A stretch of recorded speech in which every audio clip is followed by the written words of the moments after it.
இயேசுவில் எனது அன்பிற்குரியவர்களே, உங்களுக்கு என்னுடைய இதயம் கனிந்த வாழ்த்துக்கள். வணக்கம். அன்பானவர்களே, இன்று நம்முடைய சிந்தனைக்கு திரும்ப திரும்ப இந்த மாதத்தில் கொடுக்கப்பட்ட யோவான் நற்செய்தி 15ஆம் அதிகாரம் 9-17 வரை. இதில் மிக முக்கியமாக ஆண்டவர் என்ன சொல்லுகிறார் என்றால், தந்தை கடவுளை இயேசு அன்பு செய்வது போல நாமும் இயேசுவை அன்பு செய்ய வேண்டும். தந்தை கடவுளை இயேசு அன்பு செய்வதற்கு தந்தையினுடைய கட்டளைகளை எல்லாம் அவர் கடைபிடித்ததனால் தந்தையினுடைய அன்பில் நிலைத்திருக்கிறார். அதுபோல நாம் இயேசுவினுடைய அன்பில் நிலைத்திருப்பதற்கு அவருடைய கட்டளைகளை கடைபிடிக்க வேண்டும். எந்த அளவிற்கு இயேசுவினுடைய கட்டளைகளை கடைபிடிக்க வேண்டும் என்றால், நண்பனுக்காக தன் உயிரை கொடுப்பதை விட மேலான அன்பு இந்த உலகில் இல்லை. இயேசுவினுடைய கட்டளை என்ன? அயலான் அன்பு, தியாகம் நிறைந்த வாழ்வு, பிறர் நலம் தேடுதல். இந்த பணிக்கு, இந்த வாழ்விற்கு ஆண்டவர் நம் ஒவ்வொருவரையும் அழைத்திருக்கிறார். நான் உங்களை தேர்ந்து கொண்டேன், ஆண்டவர் இயேசு சொல்லுகிறார். நான் உங்களை தேர்ந்து கொண்டேன், இந்த உலகிற் சென்று பலன் தரும்படியாக, மற்றவர்களுக்காக உயிரை கொடுக்கும்படியாக, மற்றவர்களுடைய பாதங்களை கழுவும்படியாக, பகைவர்களையும் அன்பு செய்து இன்னா செய்தாரை ஒருத்தல் அவர் நாண நன்னயம் செய்து விடல் என்பதை செயலில் காட்டுவதற்காக.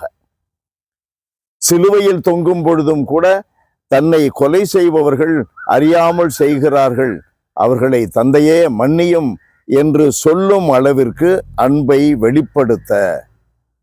அன்புதான் கடவுள். அந்த கடவுளை நம் உள்ளத்திலே சுமந்து வார்த்தையிலே செயலிலே வெளிப்படுத்த. ஆகையினால் இந்த பலன்களை கொடுக்க கடவுள் நம்மை தேர்ந்தெடுத்திருக்கிறார். அதனுடைய பொருள் என்ன? நமக்கு தேவையான அருளை, ஆற்றலை, சக்தியை கொடுக்கிறார். நம்முடைய பலவீனங்கள் உண்டு. பலவீனங்களை எல்லாம் உதறி தள்ளிவிட்டு, உடைத்தெறிந்து விட்டு, நாம் ஆவிக்குரிய பலசாலியாக எழுந்து ஒளி வீசுவதற்கு அவருடைய தேர்ந்தெடுத்தலின் ஆற்றல் நம்மிலே செயல்படும். நமக்கு நம்பிக்கை வேண்டும், அவரை பற்றி கொள்ள வேண்டும். அன்பு நிறைந்த எங்கள் இறைவா, உம்மை போற்றி புகழுகிறோம். ஆண்டவரே, கிறிஸ்தவ வாழ்வு வாழ்வது என்றாலே அன்பு வாழ்வு வாழ்வது என்று பொருள்படும்படியாக உம்முடைய திருமகனும் எங்கள் மீட்பெருமான இயேசு கிறிஸ்து எங்களுக்கு கற்றுக் கொடுக்கிறார். அதற்கு துணையாக எங்களை உம்முடைய தூய ஆவியின் ஆற்றலால் நிரப்புகிறார். ஆண்டவரே, இந்த ஆவியின் ஆற்றலை நாங்கள் தெரிந்து கொள்ளாத போது, அறிந்து உணராத பொழுது, அனுபவத்திற்கு அந்த நிலைக்கு வராத பொழுதெல்லாம் கிறிஸ்தவ வாழ்க்கை பாதை எங்களுக்கு கடினமானதொன்றாக, மலையேறும் அனுபவமாக இருக்கிறது.